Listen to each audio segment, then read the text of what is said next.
Hello, welcome to another EagleSix testing video. We're going to be doing some testing on a gun that's coming to the workshop, and this is where we stress test them and obviously just talk a little bit about the builds that we've done.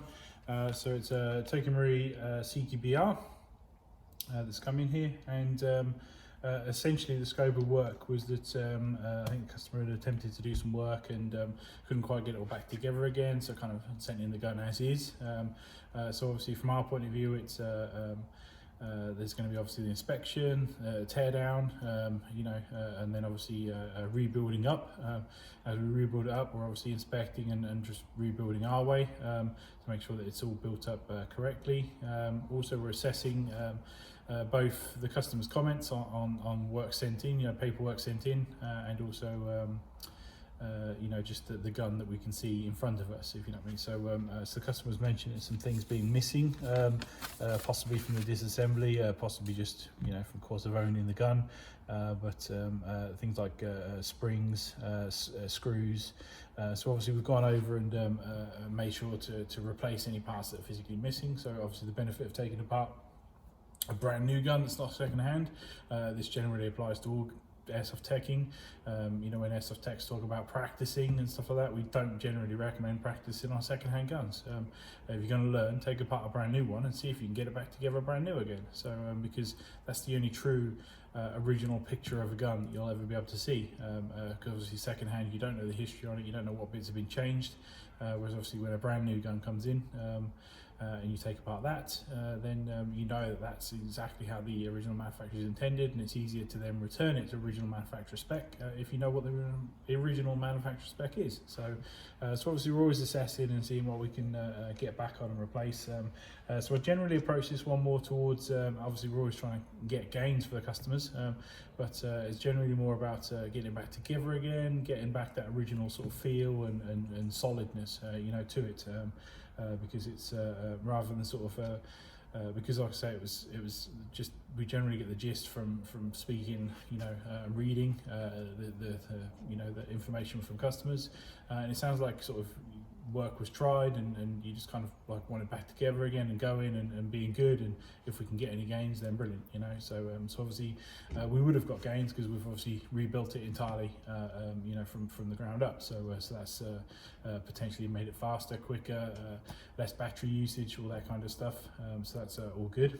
And obviously there was a few parts originally that came in the gun that were kind of kept in there. So there was already an M100 EagleSix spring in there, so good choice.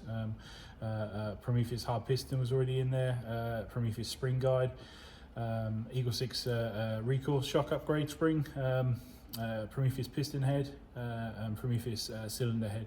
Those were already kind of in there, so obviously we've just done the build around them. We didn't need to obviously upgrade and add them in there, but other things that we've ended up replacing we're just generally missing bits, we've actually installed the charge handle spring was missing, so we've actually installed the charge handle spring that we do for the 417.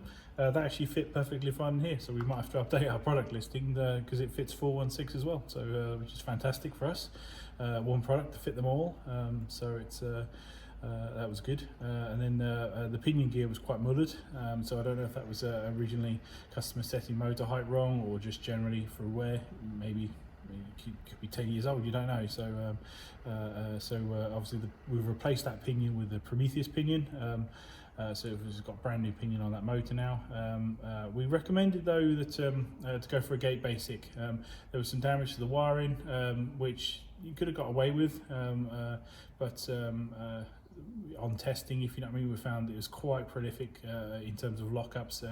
We did know originally on the original inspection that it was quite lots of carbon scoring, very worn around the trigger contact switch area. So and then when you're faced of the potential cost of replacing that and rewiring, it's just easier to go for gate basic at that point, which is generally why we recommend it. So yes, it's more money, but you are also getting those gains as well that come with it, so i.e. moving away from mechanical switch set over to electronic triggers, no lockups, because the parts that lock up are no longer there. So it's so yeah, and obviously we'll obviously be able to demonstrate that today, the trigger response on the gate basic. We replaced the butt pad that was physically broken, so we sourced a new CQB-R butt pad to go back on that. Never easy, but we sourced one of them. So we replaced the contact switch set. It's really easy to break the contact switches on the things on this particular stock, the CQB-R stock. There's actually a piece of paper that comes in the box. It's in Japanese, but it comes in the box that says, warning, when removing this stock, it's very difficult and can potentially damage those contact switches. In fact, it says don't remove the stock ever.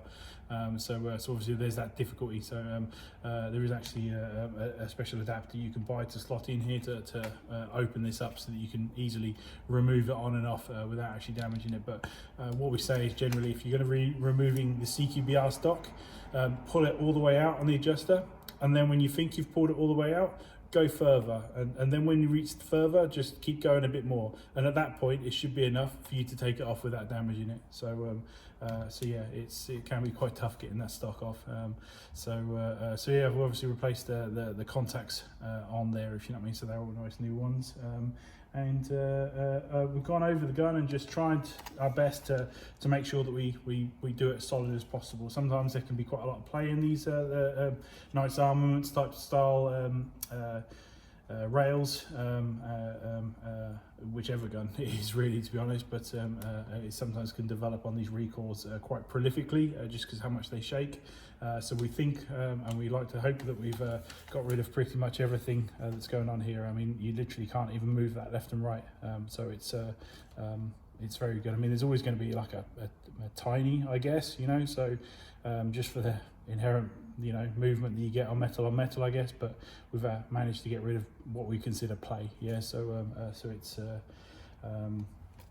I mean, ultimately it's never going to be as solid as a physically fixed rail that's screwed into a position, you know. So but just because it actually is two parts which are removable and inherently clip in. But yeah, we think we've got rid of pretty much everything, and we hope you enjoy that side of things, because it does feel a lot more solid. But like I say, we'll stop rabbiting on. That's generally covered over all the work we've done, and I think it's chronoing about 3:38 after we set the hop during the range testing, and yeah, so it's not a bad FPS at all. And like I say, we'll get some rounds through it now and just make sure everything holds up, everything's nice and solid by the time we've finished it, and if it passes all that, we'll get it sent back to you. So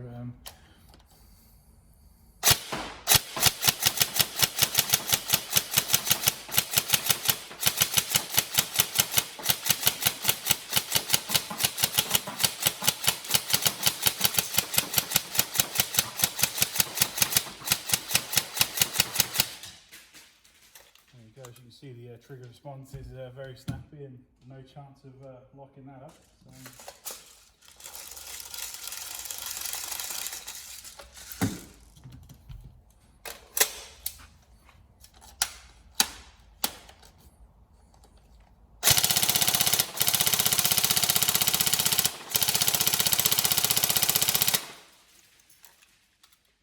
So battery wise, it's the 7.4 volt 2000 that came with the customer's gun, so we wanted to test on his battery.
go. So a couple of things are working loose on it. So that's the thing about these guns, they vibrate so much.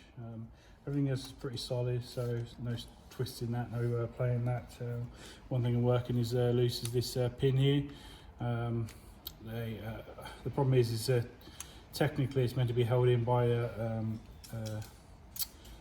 the actual original trigger contact set. So unfortunately there's nothing holding that back in there, so we might recommend just like a gate tighten,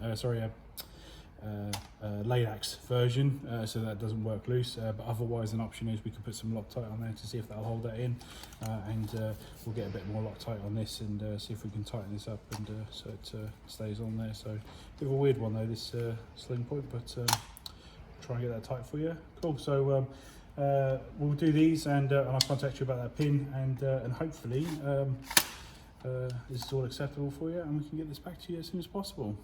Thank you very much.